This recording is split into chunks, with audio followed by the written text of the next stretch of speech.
أعوذ بالله من الشيطان الرجيم بسم الله الرحمن إذ أنتم بالعروة الدنيا بالعروة القصوى والرد والصلاة ولو طمعتم لاقترحتم الله أمرا كان مفعولا ليهلك من هلك عن بينة ويحيى من حي عن بينة وإن الله لسميع عليم إذ يريكهم الله في منامك قليلا ولو أراكهم كثيرا لفشلتم ولتنازعتم في الأمر ولكن الله سلم إنه عليم بذات الصدور وإذ يريكموهم إذ التقيتم في أعينكم قليلا ويقللكم في أعينهم ليغفر الله أمرا كان مفعولا وإلى الله ترجع الأمور يا أيها الذين آمنوا إذا لقيتم فئة فاثبتوا واذكروا الله كثيرا لعلكم تفلحون اللهم سبحانك لا علم لنا إلا ما علمتنا إنك أنت العليم الحكيم رب اشرح لي صدري ويسر لي أمري واحلل عقدة من لساني يفقهوا قولي رب زدني علما یا رب صل وسلم دائما ابدا علی حبیبک خیر الخلق کلہم۔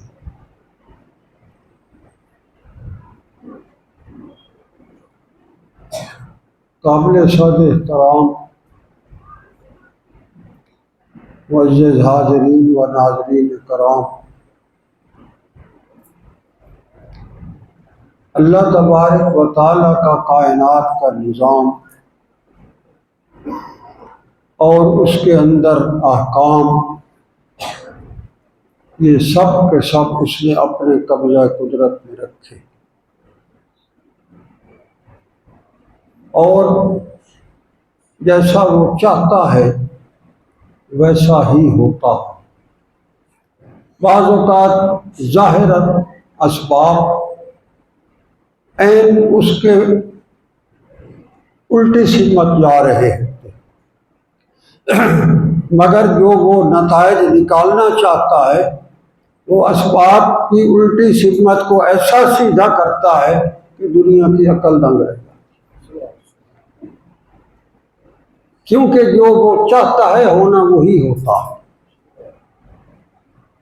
بعض اوقات انسان کے اپنے تصورات کچھ اور کہہ رہے ہوتے ہیں، اس کے نظریات اور افکار اسے کسی اور راستے پر چلا رہے ہوتے ہیں، اس کی اپنی سوچیں اور اس کے رجحانات یہ سمت جا رہے ہوتے ہیں، وہ ان سب کو ہٹا کر اچانک سب کو اس سمت لے آتا ہے جو سمت وہ خود چاہتا ہے۔ اس طرح ہوتا رہا ہے، ہوگا اور عام حالات میں ہوتا رہتا ہے۔ آپ صلی اللہ تعالیٰ علیہ وآلہ وسلم کو ہجرت کے بعد خبر ہوئی کہ قریش کا ایک بہت بڑا تجارتی قافلہ اور بہت بڑا منافع کما کر وہ واپس مکہ آ رہا ہے شام سے، اور وہ قافلے کے ساتھ جو سامان ہے وہ تجارتی سامان اگر اسلام اور آپ صلی اللہ علیہ وآلہ وسلم کے خدام پر استعمال ہو گیا تو اس سے کافی زیادہ نقصان پہنچے گا، اور دوسری بات یہ ہے کہ وہ جو قافلہ اتنا بڑا سامان لے کر ابھی سفیان جو ابھی مسلمان نہیں ہوئے تھے 40 اونٹوں پر مشتمل تھا، اور اس کی تاریخ بڑی عجیب ہے کہ اس میں صرف جو سونا آ رہا تھا اس کو 8 من کے قریب سونا آ رہا تھا، 50,000 دینار جو سونے کے ہوتے ہیں وہ نقد آ رہے تھے، باقی سامان آ رہے تھا۔ تو آپ صلی اللہ علیہ وآلہ وسلم کو جب اچانک خبر ہوئی تو آپ نے بھی اسی جلدی میں فیصلہ فرمایا کہ اس قافلے کو روکنا چاہیے، کیونکہ اگر یہ مکہ پہنچ جاتا ہے اور یہ سامان تجارت ان کو منافع میں مل جاتا ہے تو یہ کل کو یہی ابی جہل یہ سارا سامان تجارت کا منافع جو ہے وہ لے کر اس کے ہتھیار اور سامان حرب و ضرب لے کر یہ اسلام پر اور مدینہ شریف پر چڑھ پڑے، چل پڑے۔ عام تاثر یہی تھا کہ یہ تجارتی قافلہ ہے، کوئی اس کے ساتھ لمبا چوڑا لشکر نہیں ہے، ٹوٹل 40 آدمی ہیں، اور اس کو بڑی آسانی سے روکا جا سکتا ہے۔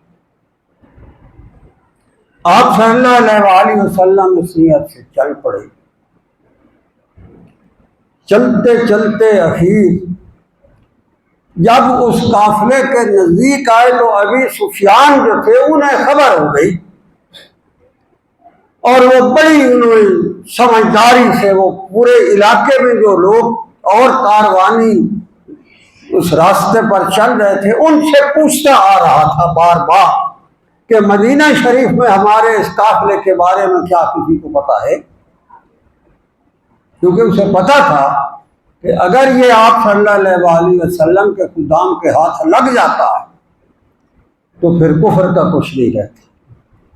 آپ صلی اللہ علیہ وآلہ وسلم کے خدام کی رائے یہ تھی کہ اگر یہ ہمارے ہاتھ لگ جاتا ہے تو کفر کا کچھ نہیں رہتا،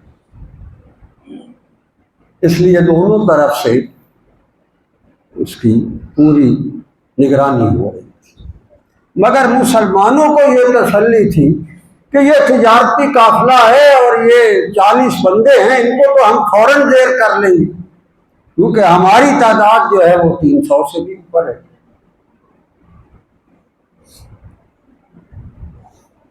مگر اللہ کہتا ہے کہ ہم کچھ اور چاہتے تھے، ہم کچھ اور چاہتے تھے۔ مسلسل جب آپ صلی اللہ علیہ وآلہ وسلم اس کا قافلے کے بارے میں معلومات کرتے آ رہے تھے، ابھی جہل بھی کرتا آ رہا تھا۔ مدینہ شریف کے نزدیک پہنچ کر ایک جگہ ہے، وہاں پر ایک قبیلے کا آدمی رہتا تھا، وہ کفار اور مشرکین کا اور ان کے تجارتی قافلوں کے بارے میں معاون ثابت ہوتا تھا۔ ابھی سفیان ان کے پاس آئے اور اس بندے سے پوچھا، مجدی اس کا نام تھا، مجدی سے یہ پوچھا کہ یہ بتاؤ اس راستے پر کوئی مسلمانوں کی کوئی نہ کوئی حرکت ہوئی ہے تمہیں نظر آئی؟ اس نے کہا کہ مجھے اور تو کچھ نظر نہیں آیا۔ 2 آدمی آئے تھے، انہوں نے اپنے سواریاں بٹھائی تھی اور یہاں چشمے سے پانی کا مشکیزیں بھر کے چلے گئے تھے، یہ تو مجھے فوراً ہو گیا۔ اس نے کہا کہاں ان کی اونٹنیاں بیٹھی، جہاں اونٹنیاں بیٹھی تھی وہ گیا، سمجھدار آدمی تھا، اس نے اس کی مینگنیاں نکال کر دیکھی، جب ان کو اپنے بھروڑ کے ایسے کیا تو اس کے اندر جو تھی وہ کھجور کی گٹھلیاں تھی، اس کو فوراً سمجھ آ گئی کہ انصار اپنی اونٹیوں کو کھجوریں کھلاتے ہیں، یہ یقیناً انصار کو ہمارا پتہ۔ اور ایک عجیب بات اس نے سنی، وہ جب 2 لڑکیاں وہاں پانی بھر رہی تھی تو دوسری کہہ رہی تھی بھائی میرے پیسے تم نے دینے ہیں، میری اجرت دینی ہے تو تم میری اجرت دو۔ دوسری اس سے کہہ رہی تھی تم 2 دن ٹھہر جاؤ، ایک قافلہ یہاں سے گزرنا ہے، جب وہ گزرے گا تو ہم ان کی خدمت کرتی ہیں، اس میں سے جو مجھے معاوضہ ملے گا میں تیرا ادھار دے دوں۔ تو جو آپ صلی اللہ علیہ وسلم نے 2 صحابہ بھیجے تھے تم جا کر پتہ کرو، انہوں نے یہ بات سن لی، وہ بھی سیدھا واپس گئے اور انہوں نے جا کر عرض کی یا رسول اللہ قافلہ آ رہا ہے، 2 دن بعد یہاں سے گزرنے لگا ہے اور تجارتی مال ہے، تو اب آپ جو حکم کریں۔ تو صحابہ کا اس وقت تک تو یہ خیال تھا کہ یہ تجارتی قافلہ ہے، یہاں کچھ بھی نہیں ہے، تو یہ آسانی سے قابو آ جائے گا، تو وہ بھی چل پڑے۔ اور ادھر سے ابی سفیان نے جب یہ دیکھا کہ یہ سارا کچھ جو ہے یہ ہو رہا ہے اور قافلہ نکلا ہوا لوگ بتا رہے ہیں، تو اس نے کیا کیا، اس نے وہ سارا جو کاروانی راستہ تھا اس کی بجائے اس نے نیچے جا کر سمندر کے راستے گیا، اور اس نے فوراً ایک قاصد بھیجا کہ جا کر ابی جہل کو بتاؤ کہ تمہارا قافلہ جو ہے شاید لوٹ لیا جائے، کیوں مسلمان جو ہے اس قافلے کی توقع ہے۔ وہ تو مکے میں شور پڑ گیا، وہ ادھر سے پوری طرح لیس ہو کر اور جنگ کی نیت سے، اور قریش کے بڑے بڑے جو جوان مرد تھے تلوار زن، ان کے اوپر 1000 بندہ اس نے اکٹھا کر کے تو وہ چل پڑا۔ اللہ کی شان مختصر، یہ جو مسلمان تھے ان کا خیال تھا کہ تجارتی قافلہ ہے، 40 آدمی، اور اس لیے وہ جلدی میں اسلحہ بھی اور باقی جنگ کا سامان، جنگ کی تیاری کر کے بھی نہیں آئے تھے۔ ادھر سے ابی سفیان نے جو قاصد بھیجا تھا اس نے جا کر مکے میں تھڑتھلی مچا دی، اور وہاں کا جو طریقہ تھا وہ جبل ابو قبیس پر اپنی ڈاچی پر چڑھ کے کھڑا ہو گیا، اس نے ڈاچی کا ناک توڑ جو ہے وہ اس کو زخمی کر دیا، اس نے پلان پٹھا لگایا، اوپر کھڑا ہو گیا اور اس نے بھائے بھائے شروع کر دی۔ اس کا مطلب یہ ہے کہ ایمرجنسی ہے، خطرہ، ساری بستی کے اندر شور شرابہ مچے، پتہ لگا کہ جی قافلہ جو ان کا آ رہا ہے وہ سارے کا سارا راستے میں لوٹ لیا جائے گا۔ تو وہاں سے اس طرح تیاری کر کے وہ نکلا۔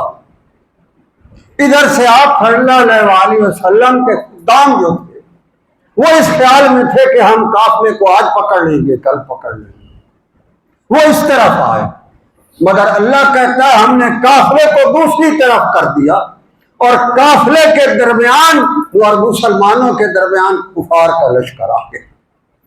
قافلہ تو گیا اور اس کی بجائے مسلمانوں کے سامنے جو ہے وہ کفار کا لشکر آ گیا۔ اب جب مسلمانوں کو پتہ چلا کہ قافلہ تو اپنی جگہ پر ہے، یہ تو 1000 بندہ سامنے جنگی سامان سے آ رہا، اور ابھی جہل جو ہے وہ آندھی اور طوفان کی طرح چڑھا آ رہا، تو ظاہر ہے پریشان کن صورتحال ہو گئی، ان کے پاس تو جنگ کے لیے تیاری تھی۔ تو آپ صلی اللہ علیہ وسلم نے فرمایا مشورہ دوں، اب کیا کریں، حالات تو جو ہم چاہتے تھے اس طرح تو نہیں ہوئے، تو بگڑ گئے، تو پورا ابھی جہل پورا لشکر لیا، اور اس میں مہاجرین اٹھے، حضرت ابو بکر صدیق رضی اللہ تعالیٰ عنہ نے کھڑے ہوئے اور عرض کی یا رسول اللہ، اللہ اور اس کا رسول بہتر جانتا ہے، جو حکم وہ صادر فرمائیں گے ہم کر گزریں گے، آپ اپنا جو حکم ہے وہ اپنی منشا ہمیں بتائیں۔ آپ نے سنا مشورہ، حضرت عمر بن خطاب نے بھی یہی بات کی۔ مقداد بن اسود رضی اللہ عنہ اٹھا، اس نے عجیب بات کی، اس نے عرض کی یا رسول اللہ صلی اللہ علیہ وسلم، ہم نے آپ کے دست مبارک پر بیعت کی ہے، ہم تو بکے ہوئے اسلام کے نام پر اور آپ کے نام پر، آپ اگر ہمیں موقع دیں گے اور آپ لڑائی لڑنا چاہتے ہیں تو انشاءاللہ تعالی دنیا دیکھے گی کہ کسی نہ کسی کے کہنے پر بے سر و سامانی کے عالم میں لڑائی لڑی. ہم ان کے ساتھ آخری آدمی تک لڑائی لڑی. آپ حکم کریں. یہ بھی مہاجرین تھے. تعداد میں مہاجرین جو تھے وہ 80-90 تھے، باقی تو سارے انصار تھے. اور انصار کے ساتھ جو معاہدہ ہوا تھا وہ یہ ہوا تھا، جو میثاق مدینہ ہے، کہ اگر کوئی ہم پر حملہ کرے گا مدینہ شریف پر تو ہم مل کر دفاع کریں گے. اگر کوئی بھی فریق باہر نکل کر کسی سے لڑے گا تو دوسرا فریق اس معاہدے کا پابند نہیں ہوگا، کیونکہ انصار تو اس طرح پابندی نہیں. آپ صلی اللہ علیہ وسلم کی مرضی تھی. جنہوں نے مشورے دیے اب تک وہ تو مہاجرین میں تھے، تعداد زیادہ انصار کی ہے. اب وہ پتہ نہیں کیا مشورہ دیتے. آپ نے پھر ارشاد میں لوگوں مشورہ دو. سعد بن معاذ رضی اللہ عنہ اس کو سمجھ آ گئی. شاید آپ صلی اللہ علیہ وسلم کا رخ انور سب انصار کی طرف ہے. آپ نے عرض کیا یا رسول اللہ آپ کا مطلب انصار سے مشورہ لینا چاہتے ہیں، کیونکہ حالات جو خبریں آ رہی تھی وہ تو بڑی ہی خطرناک آ رہی تھی. اور ادھر جب جنہوں نے اپنی حالت دیکھی تو وہ کہہ رہے تھے کہ ہم تو ان کے مقابلے میں ہتھیاروں کے لحاظ سے، سامان حرب کے لحاظ سے، جنگی لحاظ سے جس طرح کی تیاری ان کی ہے ہم تو اس طرح کی.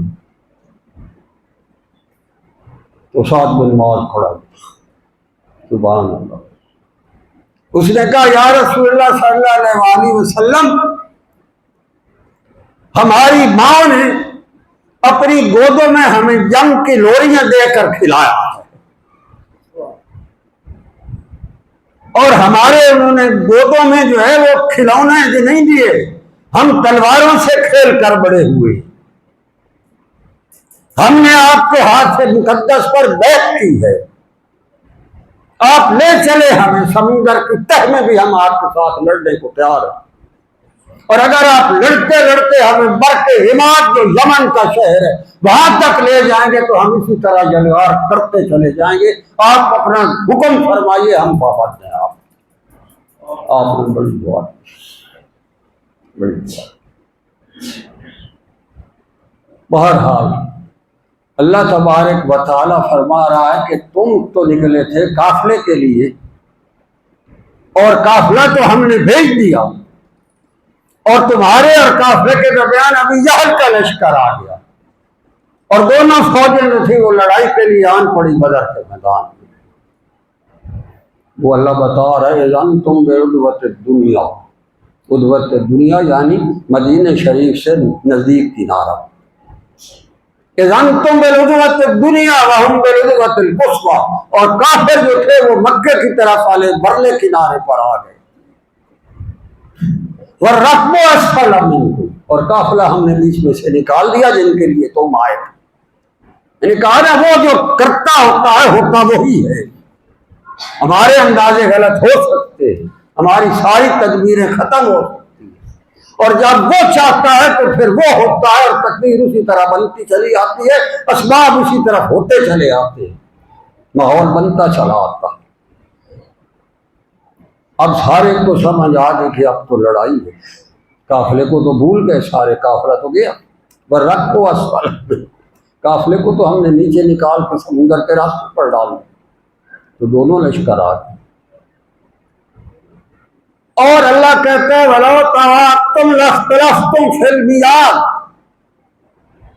یہ لڑائی اگر حالات کو سامنے رکھ کر ایک دوسرے فریق کے ساتھ طے ہو کر ہوتی تو پھر وہ لڑائی اس طرح نہ ہوتی جس طرح میں لڑانا چاہتا تھا. جس طرح زمین پر میں اسلام اور کفر کا مرکز دنیا کو دکھانا چاہتا تھا پھر اس طرح نہ ہوتی. اس لیے میں نے تمہیں آپس میں دونوں کو ایک دوسرے کے معاملے میں غلط رائے پر رکھا، اور میں چاہتا یہ تھا کہ ان حالات میں جب اسلام بے سر و سامان ہو، کفر کے پاس سارا لڑائی کا سامان ہو، اور جب آمنے سامنے آئے تو پھر میں وہاں لوگوں کو رہتی دنیا تک دکھانا چاہتا تھا کہ جب حق ہوتا ہے اور اس کے ساتھ اللہ کی نصرت ہوتی ہے تو نتیجہ وہ نکلتا ہے جو اللہ چاہتا ہے. میں یہ کرنا چاہتا ہوں. وَلَوْ تَوَاعَدتُمْ لَاخْتَلَفْتُمْ فِي الْمِيعَادِ، اگر تم آپس میں گفت و شنید کے ذریعے جنگ کا دن طے کرتے اور پھر تم آتے تو پھر تم میں سے کوئی نہ کوئی فریق آگے پیچھے ہو جاتا اور جنگ کا وہ نقشہ نہ بنتا جو میں بنانا چاہتا ہوں۔ پھر تو تم بھی اسلحے سمیت آتے، وہ بھی آتے، تم بھی تیاری کر کے آتے، وہ بھی تیاری کر کے آتے، کوئی آتا یا نہ آتا وہ بات اور تھی۔ وہ کہتے وَلَٰكِن لِّيَقْضِيَ اللَّهُ أَمْرًا كَانَ مَفْعُولًا، کہتا میں یہ چاہتا تھا کہ انہی حالات میں جنگ ہو، ایک طرف اسلام کے نہتے مجاہدین ہو، دوسری طرف ابھی جہل پورے سامان و حرم و ضرب سے لیس ہو، میدان لگے اور اس میدان کے اندر دنیا دیکھے کہ محمد رسول اللہ صلی اللہ علیہ وسلم کے خدام کی شان کیا ہے، عظمت کیا ہے، جب وہ بے سر و سامانی کے عالم میں بھی کفر کے سامنے سینہ پر ہوتے ہیں تو نتیجہ کیا نکلتا ہے؟ دنیا کو میں یہ دکھانا چاہتا ہوں، اور وہ ایسے نتیجے نکالتا رہتا ہے۔ ہمارے آج کے دنوں میں بھی، اس زمانے میں بھی یہ نتیجے چلے ہیں۔ آپ اپنے ملک سے باہر والے بارڈر پر جا کر دیکھ لیں، روئے زمین کی دونوں سپر پاور جن کے نام سے دنیا ڈرتی ہے، آج بھی ڈرتی ہے، جو ایک دوسرے سے بھی ڈرتے تھے کہ کہیں کسی نے جنگ چھیڑ دی تو دوسری سپر پاور کا کیا ہوگا۔ اللہ کریم نے آج بھی بے سر و سماجی کے عالم میں افغانستان کے درویشوں کے سامنے باری باری دونوں سپر پاوروں کو سرخرا کیا اور دونوں کو شکست پہنچی۔ وہ کہتا ہے وَلَٰكِن لِّيَقْضِيَ اللَّهُ أَمْرًا كَانَ مَفْعُولًا، میں وہ چاہتا تھا وہ ہو جو میں چاہتا ہوں۔ لِيَهْلِكَ مَنْ هَلَكَ عَن بَيِّنَةٍ وَيَحْيَىٰ مَنْ حَيَّ عَن بَيِّنَةٍ، میں کیا چاہتا تھا کہ اس دن کے نتیجے میں جہاں میں نے دونوں فوجیں کھڑی کر دی، اس کے بعد روئے زمین پر جو بھی زندہ رہے وہ یہ اتمام حجت کے ساتھ زندہ رہے کہ اسلام حق ہے، اسلام اللہ کی طرف سے ایک منزل من اللہ دین ہے، اسلام روئے زمین پر سب سے طاقتور ہے، اور اسلام کی شان اور عظمت یہ ہے کہ یہ جس حالات میں بھی ہوتا ہے یہ ہمیشہ کفر پر غالب آتا ہے، اس لیے کہ اسلام کو ماننے والے حق پر ہوتے ہیں، ان کو اللہ کی نصرت۔ میں یہ دکھانا چاہتا تھا۔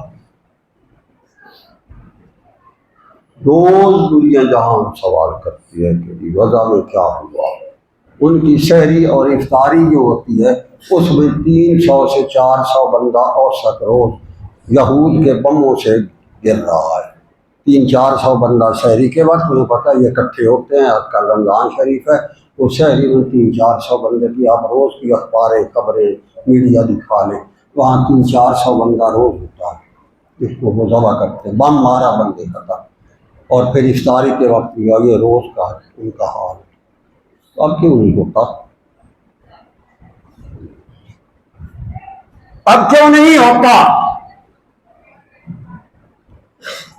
وہ کہتا ہے کہ لِیَہْلِکَ مَنْ هَلَكَ، کہ آج کے دن جو بھی مرے ہم بینہ، وہ قیام حجت کے بعد مرے، وَیَحْیَىٰ مَنْ حَیَّ عَن بینہ، جو بھی زندہ رہے قیام حجت کے بعد زندہ رہے۔ ہمارا قیام حجت کا بنیاد اسلام تھا، شریعت خیر الانام تھا، یہ قرآن تھا، یہ اسلام تھا، خلافت راشدہ کا نظام تھا، اور محمد رسول اللہ کی نبوت کا فیضان تھا۔ اس کا مطلب ہے آج یہود و نصارہ اگر ہمارے اوپر صبح اور شام میں 300 بندے کو بموں سے مار کر کرتے ہیں تو ہمارے ساتھ اللہ کی ذات کی نصرت رہی ہے، ہم بے غیرت ہو جاتے ہیں، یہ ماننا پڑے گا۔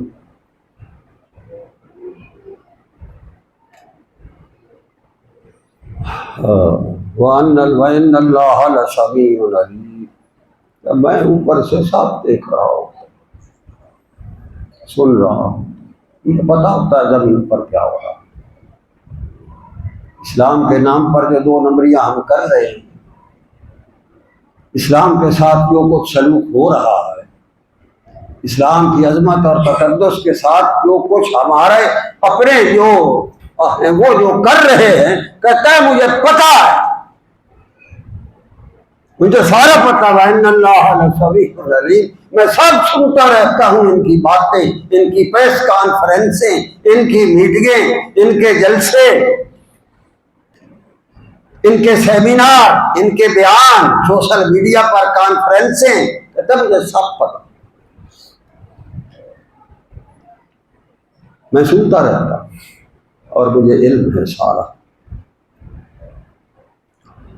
تو اب جب اللہ نے فرمایا کہ میں نے ان دونوں کو ایک دوسرے کے سامنے کھڑا کرنا تھا، تو اللہ نے فرمایا تاکہ مسلمانوں کے دلوں کے اندر وہ لڑائی کی جو ہیبت ہے وہ ختم ہو جائے۔ تو اللہ کہتا ہے جب میں یہ کرنا چاہتا ہوں تو میں پھر اسباب کو اپنی مرضی کے مطابق پلٹا دیتا ہوں۔ بندے تو وہ زیادہ تھے، سامان حرم و ضرب بھی زیادہ تھا، سواریاں بھی زیادہ تھیں۔ جب آپ صلی اللہ علیہ وسلم نے حضرت زبیر بن العوام، حضرت علی المرتضیٰ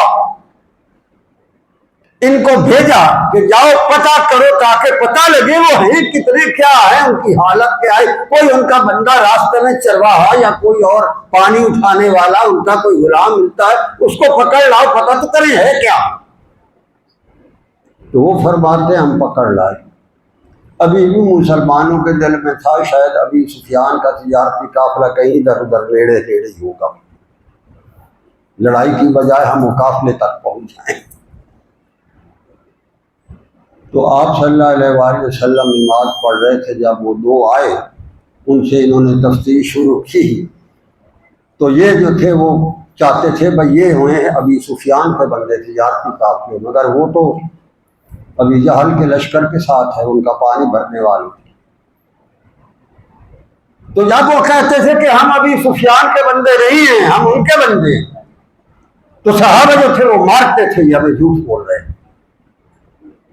جب وہ ڈر کے مارے کہتے تھے کہ ہم ابھی سفیان کے بندے ہیں، پھر چھوڑ دیتے تھے۔ آپ صلی اللہ علیہ وآلہ وسلم نے سلام پھیرا تو تمہاری تفتیش بڑی ناقص ہے، تمہیں نہیں پتا، جب یہ جھوٹ بولتے ہیں تو تم چھوڑ دیتے ہو، جب یہ سچ بولتے ہیں تو تم مارتے ہو، جو میرے پاس لاؤ۔ آپ صلی اللہ علیہ وآلہ وسلم نے فرمایا کہ قریش کتنے لوگ ہیں؟ انہوں نے کہا ہم تو ان پڑھ لوگ ہیں، ہمیں نہیں پتا کتنے۔ آپ نے دوسرا سوال فرمایا روز کتنے اونٹ ذبح کرتے؟ آپ نے ارشاد فرمایا بتاؤ روز کتنے اونٹ ذبح ہوتے؟ انہوں نے کہا کبھی 9 اور کبھی 10۔ تو آپ صلی اللہ علیہ وآلہ وسلم نے فرمایا 900 اور 1000 کے درمیان بندے۔ قریش جب پارٹی کرتے تھے تو ایک اونٹ پر 100 بندے کی پارٹی، 900 یا 1000 بندے۔ پھر آپ نے پوچھا بتاؤ کون آیا ہے، سرداروں میں کون؟ انہوں نے ساروں کے نام گنے، ابھی جہل کا گنا، انہوں نے امیہ بن خلف کا گنا، انہوں نے ابنائے ربیعہ کا نام گنا، عتبہ بن ربیعہ، شیبہ بن ربیعہ، حکیم بن حزام، سارے انہوں نے گنے۔ آپ صلی اللہ علیہ وآلہ وسلم کے لوگوں، قریش کی ماؤں نے اپنے جگر کاٹ کر تمہارے حوالے کر دیے ہیں۔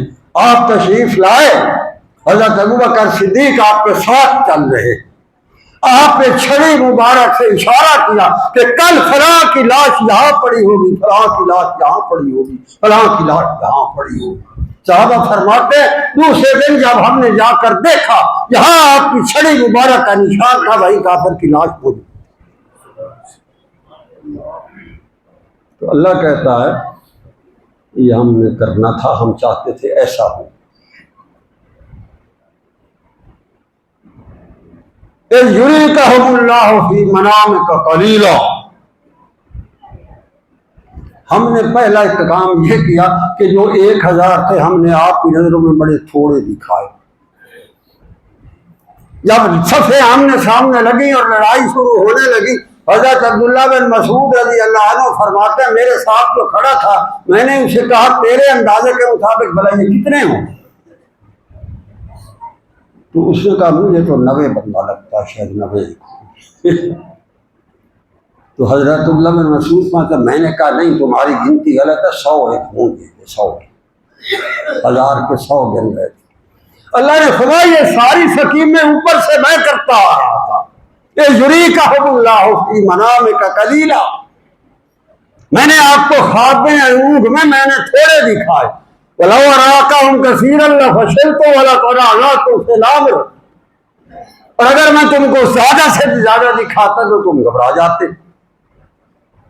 انسانی فطرت ہے تو تم گھبرا جاتے، مگر وہ کہتا ہے وَلَتَنَازَعْتُمْ فِي الْأَمْرِ وَلَكِنَّ اللَّهَ صَلَّى، اور پھر آپس میں آپ لوگوں کی بحث شروع ہو جاتی کہ لڑائی لڑے یا نہ لڑے، کیا کریں اور کیا نہ کرے، تو اللہ فرماتا میں نے اس بحث سے بھی تمہیں نکال دیا، انہ علیم بذات الصدور، میں دلوں کے بھید جانتا ہوں، مجھے پتا ہے تیرے اندر کیا ہے۔ عجیب معاملہ۔ آپ صلی اللہ علیہ وآلہ وسلم نے فجر کو نماز جب پڑھائی اور اس کے بعد آپ نے خطبہ دیا بدر کے میدان میں کھڑے ہو کر، اور صفیں سیدھی ہوئی، آپ صلی اللہ علیہ وآلہ وسلم صف بندی کرا رہے ہیں۔ سعد بن غزیہ رضی اللہ عنہ ایک صحابی ہے، وہ تھوڑا آگے نکلے ہوئے تھے، ان کا پیٹ بھی تھوڑا زیادہ آگے کی طرف تھا، آپ نے ایسے ٹھوکا لگایا سعد استو، سیدھا ہو جاؤ۔ وہ کھڑا ہو گیا، اس نے کہا یا رسول اللہ آپ نے تو مجھے مارا اور آپ کا تو حکم ہے، مجھے تو بدلہ چاہیے۔ آپ صلی اللہ علیہ وآلہ وسلم نے اپنا کپڑا قمیض مبارک اٹھائی، فرمایا بدلہ لے لو۔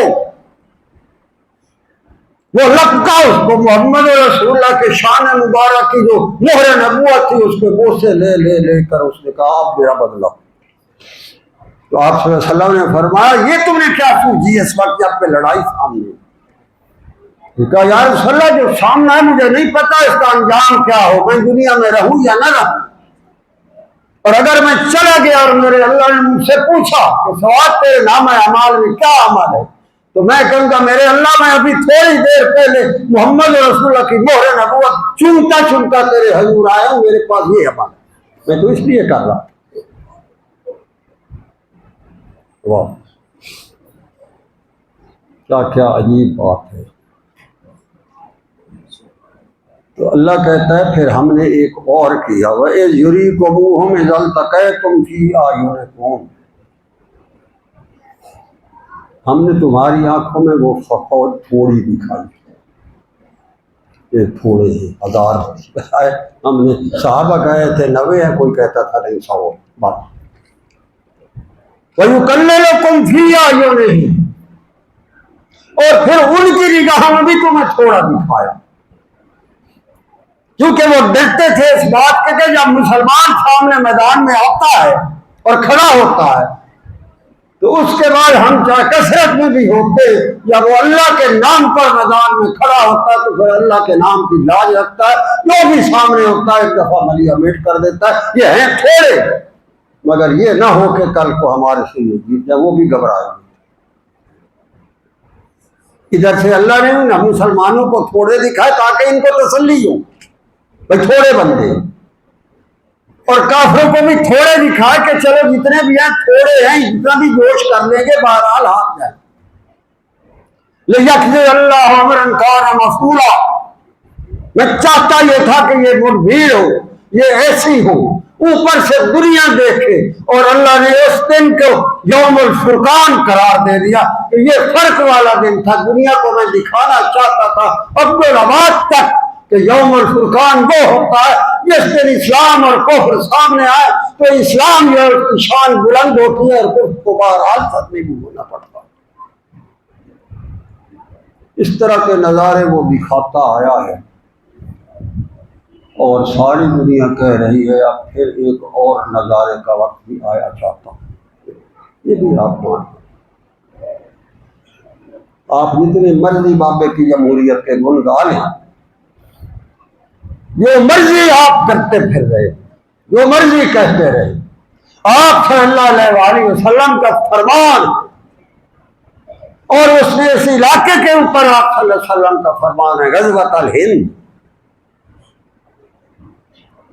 جہاں بھی ہونا ہے، جب وہ چاہے گا لِيَقْضِيَ اللَّهُ أَمْرًا كَانَ مَفْعُولًا، تو سارے حالات کے گھمن گھیر کو وہ ایسا بدلے گا اور اس طرح سامنے لائے گا، ادھر درویش ہوں گے، ادھر طاغوت ہوگا، یوم الفرقان کی جھلک ہوگی، اللہ کی نصرت ہوگی، کفر یہاں سے جا رہا ہوگا اور اسلام کا جھنڈا لہرا رہا۔ اس کے لیے تیاری کرو، یہ اصل ہمارا ٹارگیٹ ہونا چاہیے زندگی کا، اس پر بڑا مول پڑے گا۔ جب یہ کھڑے ہوئے حالات تو خراب تھے، قرآن کہتا ہے یوشیکم الناس امنۃ منکم، ہم نے ان پر اون اٹھائی، سامنے لشکر کھڑا ہے، سفارا ہو گئے، وہ للکار رہے، اور ادھر سے صحابہ کے بارے میں اللہ فرماتا ہے ہم نے ان پر اون طاری کر دی، اور وہ ایسے کیف کی عالم میں چلے گئے، انہیں اس لڑائی کی سنگینی کا ہم نے احساس ہی نہیں ہونے دیا، اور اوپر سے ہم نے بارش برسا دی۔ اور پھر اللہ کہتا ہے وَلِيَرْبِطَ عَلَىٰ قُلُوبِكُمْ، ہم نے ان کے دلوں کی دھڑکنوں کی باغ ڈور خود سنبھال لی۔ وَلِيَرْبِطَ عَلَىٰ قُلُوبِكُمْ، ہم نے ان کے دلوں سے رابطہ کیا۔ ارے یہ دلوں کا رابطہ جو ہے یہ انسانیت کی معراج ہے، ایمان کی انتہا ہے، اور جس کو یہ انعام عطا ہے وہ سب سے بڑا انعام یافتہ ہے، اور یہی تصوف کی ابتدا ہے۔ جبکہ آپ کے دلوں کی دھڑکنوں پر اللہ کے نام کا قبضہ ہوتا ہے کہ اب جس طرح وہ چاہتا ہے اس طرح آپ کا دل دھڑکتا ہے، جیسا وہ چاہتا ہے اسی طرح آپ کے ہاں حرکت ہوتی ہے، جیسا وہ چاہتا ہے وہی آپ کی سوچ بن جاتی ہے۔ اللہ کہتا ہے پھر وہ میرا ہو جاتا ہے اور میں اس کا ہو جاتا ہوں۔ یہ تو ہم نے اپنے دل اپنے اندر رکھے ہوئے ہیں، اس کو بعض لوگوں سے تو دیتے نہیں۔ ارے محمد رسول اللہ صلی اللہ علیہ وسلم کی شان اور شان اقدس اور اس فیضان محمدی کے سپورٹ تو اپنے آپ کو کرتے نہیں۔ کیا نتیجہ نکلے گا؟ نتیجہ وہی نکلے گا جو 300 بندہ سحری اور 300 بندہ افطاری کے وقت ذبح ہوگا۔ یہی ہوگا، یہ ہوتا رہے گا، یہ بڑھے گا گھٹے گا نہیں۔ اللہ فرماتا ہے وَإِلَى اللَّهِ تُرْجَعُ الْأُمُورُ، اور میرے طرف سارے امور رجوع کرتے ہیں، جیسا میں چاہتا ہوں۔ پھر ایک عجیب نصیحت ہے، ٹائم کیونکہ تھوڑا میں بہت مختصر بات کرتا ہوں۔ اللہ فرما رہا یا ایھا الذین آمنوا، اے ایمان والو، اذا لقیتم فئۃ، جب تمہارا کسی سے مقابلہ ہو، فاثبتوا، تکڑے ہو۔ کیسے ہوں تکڑے؟ آگے تو ایٹم بم ہے، آگے تو فلانا بم ہے، ایئر فورس ہے، فلان ہے، ڈھمکان ہے۔ وہ کہتا ہے واذکروا اللہ کثیرا لعلکم تفلحون، ارے تمہارے دل کی دھڑکنوں کی باغ ڈور تم نے مجھے پکڑا دی تو پھر تیرے دل کو میں ایسے دھڑکاؤں گا کہ تیری ایک دھڑکن سے تو ہم لڑیں۔ میرا ذکر نہ چھوڑنا، واذکروا اللہ کثیرا لعلکم تفلحون۔ یہ جنگ کی حالت ہے، لوگوں کو اتنا اس کے بارے میں شک ہے نا، ذکر کے بارے میں۔ اگر آپ دیکھیں تو جنگ کی حالت میں فرض نماز بھی 2 کی بجائے بھی 1 ہو جاتی ہے، قرآن کریم میں موجود ہے۔ جو نماز فرض ہے جب آپ جنگ کی حالت میں سفر آئے تو وہ بھی 2 کی بجائے 1 رکعت ہے، اور 1 رکعت کے بعد مجاہد چلے جاتے ہیں دوسرے آ کر رکھا۔ وہاں نماز مختصر سے بھی مختصر ہے، مگر یہ ذکر اللہ کی عبادت ہے۔ اللہ کہتا ہے ذکر کثیرا،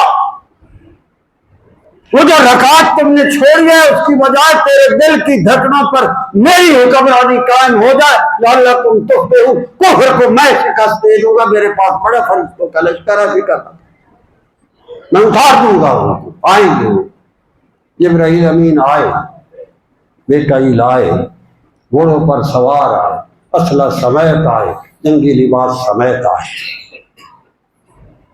جب وہ آئے تو پھر کیا ہوتا ہے؟ لعلکم، اس ساری چیز سے مت گھبراؤ، اس پر غور کرو۔ کل کو جو وقت آ رہا ہے یہاں اس کے ایک اور صدی کا یوم الفرقان ہونے چلا، اس کے اندر جو بھی کھڑا ہوگا عجیب ہوگا، اور دل کی گہرائیوں سے اپنے آپ کو اللہ کے دین کے سپرد کرو۔ اس کی شان اور عظمت اور تقدس کا جھنڈا اٹھاؤ. اللہ تبارک و تعالیٰ بڑے انعام عطا کرے. مختصر جو ہے اس کا پیغام یہی ہے. اور اللہ کے پاک نام کے ذکر کو لازم پکڑو. وہ کہتا ہے تمہاری جنگ بھی اگر ہو رہی ہو، دشمن کے سامنے کھڑے ہو تو تم ثابت قدم رہو. وَاذْكُرُوا اللَّهَ كَثِيرًا، تم وہاں بھی ذکر کرتے رہو. نماز تیری 2 کی بجائے بھی 1 رکعت ہو جائے گی، مگر ذکر اللہ پہلے سے بھی زیادہ کرو. لعلکم تفلحون، تاکہ تم سرخرو ہو جاؤ. اللہ تبارک و تعالیٰ توفیق عمل عطا فرمائے اور خطاؤں سے درگزر فرمائے. سنتے ادا فرمائے.